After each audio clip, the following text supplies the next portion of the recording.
Hi weavers, welcome to our channel. Victory Venkatesh block buster ఎప్పుడెప్పుడు కొడతారా అని అభిమానులు ఎంతగానో ఎదురు చూస్తున్నారు. మరి ఈ యొక్క సందర్భంగా ఫస్ట్ డే ఓపెనింగ్స్ మనకి సైంధవం మూవీ ఎలా ఉంది ఏంటి అనే పూర్తి సమాచారం అయితే ఇప్పుడు మనం తెలుసుకుందాం. మరి అంతకంటే ముందు టాలీవుడ్ లేటెస్ట్ అప్డేట్స్ కోసం ఛానల్ని సబ్స్క్రైబ్ చేసుకుని పక్కనే ఉన్న బెల్ సింబల్ నొక్కి ఈ వీడియోని లైక్ చేసేసండి.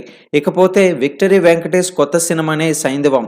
మరి ఈ సినిమాకి సంబంధించి రెండు తెలుగు రాష్ట్రాల్లో అదేవిధంగా వరల్డ్ వైడ్గా ఎస్టిమేటెడ్ కలెక్షన్స్ అనేది ఇప్పుడు మనం చూసేద్దాం. ఇక ఏపీలో చూసుకున్నట్లయితే 65% ఆక్యుపెన్సీని సొంతం చేసుకుంది ఈ సినిమా. తెలంగాణలో చూసుకున్నట్లయితే 80% ఆక్యుపెన్సీని కూడా సొంతం చేసుకుంది. మొత్తానికి రెండు తెలుగు రాష్ట్రాల్లో కూడా ఈ సినిమా బాగానే రానిచ్చిందని చెప్పుకోవచ్చు. ఇక ఎస్టిమేటెడ్ కలెక్షన్స్ ఓవరాల్గా చూసుకున్నట్లయితే 5 కోట్ల నుంచి 6 కోట్ల వరకు కూడా రెండు తెలుగు రాష్ట్రాల్లో కలెక్ట్ చేసినట్లుగా తెలుస్తుంది. మరి ఏదేమైనా సరే ఇది కొంచెం సెంటిమెంటెడ్ మూవీ కాబట్టి మొన్న హాయ్ నాన్న సినిమాలనే ఇది కూడా ఎమోషనల్గా వెళ్తుందనేది అందరూ ఒకే అభిప్రాయం. మరి 5 నుంచి 6 కోట్ల వరకు ఎస్టిమేటెడ్ కలెక్షన్స్లో ఉంది కాబట్టి ఈ సినిమా కాస్త కోస్త బాగానే రానిచ్చే అవకాశాలు ఉంది. మరి బాక్స్ ఆఫీస్ వద్ద వచ్చే ప్రతి ఒక్క లేటెస్ట్ అప్డేట్స్ అనేది ఫాలో అవుతూ ఉండండి.